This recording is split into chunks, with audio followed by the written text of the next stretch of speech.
Ever noticed how some people just like naturally command respect? And then there are others. They're equally capable, they're equally smart, and they're trying really hard, right? Maybe a little too hard, but like somehow they just don't get it. Here's the fun part: the gap in skill or knowledge is often really tiny.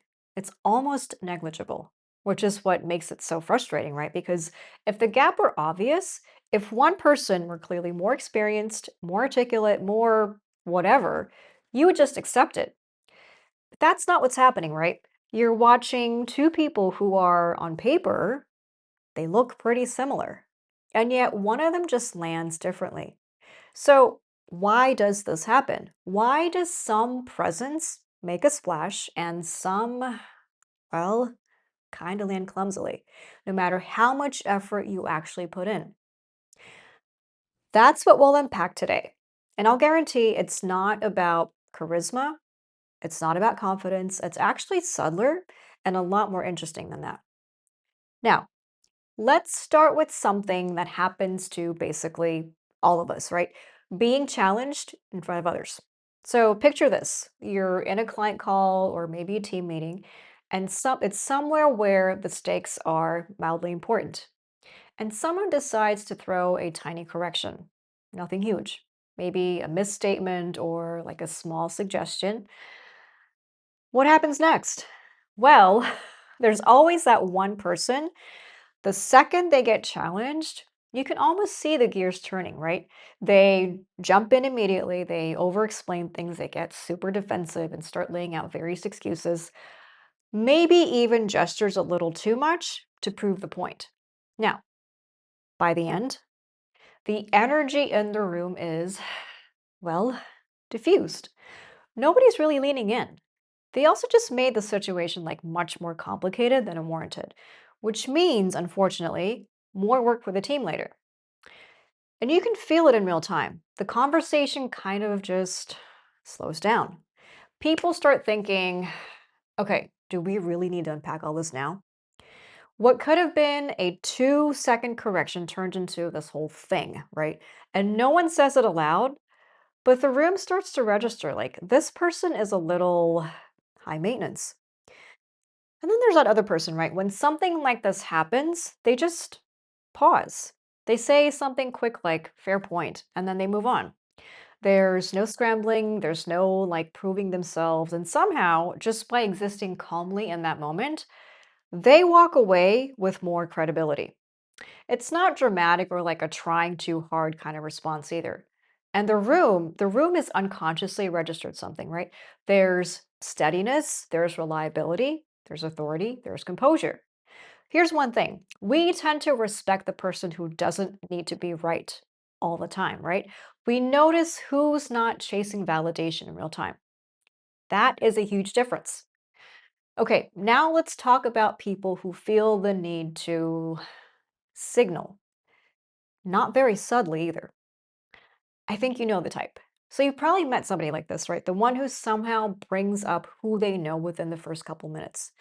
It's not in an obvious way, it's kind of woven in. It's like, well, as my old boss used to say, or great to catch up with Bob, whom I had the pleasure of working with, along with like a photo. Now, the goal here is notice me, recognize me. And when you peel back a layer or two, you start to see that something is off. Now, it's not that the connections aren't real. It's that they're doing a lot of the work, right? And then you start wondering, if you took away all of that, right, what's actually left? Then there's a person who they rarely do this. You actually don't fully know their background at first, right? But when they speak, you can tell. It's like, oh, this person actually knows what they're talking about. They say exactly what they need to say, and it could be an insight, it could be a perspective or a small recommendation, but it's not one of those like you ever heard of me references. There's no flexing, just substance. It's simple, confident, and quiet. There's nothing extra for you to process. You're not trying to figure out like where they stand or how impressive they are or what they actually want you to think. You just engage with what they said. And frankly, that simplicity is doing more work than all of the signaling combined. Now, guess what happens? Over time, people gravitate towards that person, right? The luster of like coattail riding of the other person wears off over time as they can't really back up the connections and the affiliation with their own substance and competence. So people listen, people nod, they trust. And it's like weirdly effortless, right? So the lesson here isn't about not sharing your accomplishments.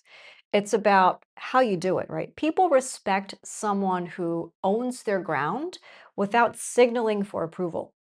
They don't have to broadcast it. They're just it, right? And somehow that's far more magnetic than any like carefully constructed name dropping. Okay, now let's step a little outside the office because respect isn't just about colleagues and clients, right? It's universal. So imagine a social group or a family dinner, something low stakes but socially challenged. A tricky topic comes up, maybe like a disagreement or a small tension, right? And you know that one person who, when something is clearly off, they just refuse to go there. Everything's fine, everything's great, even when you can tell it's not. They like to change the topic, maybe even sugarcoats the issue. Now, everyone leaves the conversation feeling okay, I suppose. Maybe nothing bad happened, but something was unresolved there. And you leave that conversation with this faint feeling that something was off. You can't really point to it, but it didn't feel real, right? Like everyone agreed to pretend for a moment and then just moved on. And then there's that person who'll just admit it, like, yeah, that was kind of a mess, right? They'll do it briefly, they'll do it calmly, there's no drama, no over explaining, just like owning the moment, right? And then they move forward like it's not a big performance. Here is the wild thing here. By simply existing in that tiny discomfort, they earn something that's subtle but lasting: trust. People notice it, even if they can't quite articulate why. And respect grows around that steadiness. It's not around being loud or charming or avoiding the tension. It's around being quietly anchored, even when it's uncomfortable. So, what is actually happening here, right? Respect isn't just about what you say or what you achieve or like how charismatic you are. It's about how you exist in social spaces. And more specifically, how much you seem to be managing yourself while you're in them. People can tell pretty quickly who's adjusting, who's proving, and who's like smoothing things over in real time, and who isn't. And those who are respected, they don't scramble to prove themselves, they don't overreact, they don't over explain, they don't chase validation. They don't need to signal status or broadcast superiority. They also don't move through tension or discomfort with like steadiness, right? They're not like performing, they're not posturing, they're just occupying their space in a way that others subconsciously read as reliable, anchored, and trustworthy. And most of the time, they don't even realize they're doing it. They're not out there trying to strategize to be respected, they just are. And that's what makes it harder to copy or fake. So the next time you notice someone effortlessly drawing respect, or you feel it missing for yourself, try to pay attention to the invisible stuff, right? The reactions you make, the moments you don't have to overcompensate, the discomfort you can sit in without actually flinching. Because what people actually respect subconsciously isn't flashy, it's quiet, it's subtle, and it's like almost impossible to teach, which is exactly why it works, right? Because people don't usually say, I respect this person because of X, Y, Z. They just feel it and they act accordingly. So maybe stop worrying so much about proving it and just show up like that. You'll be surprised who notices.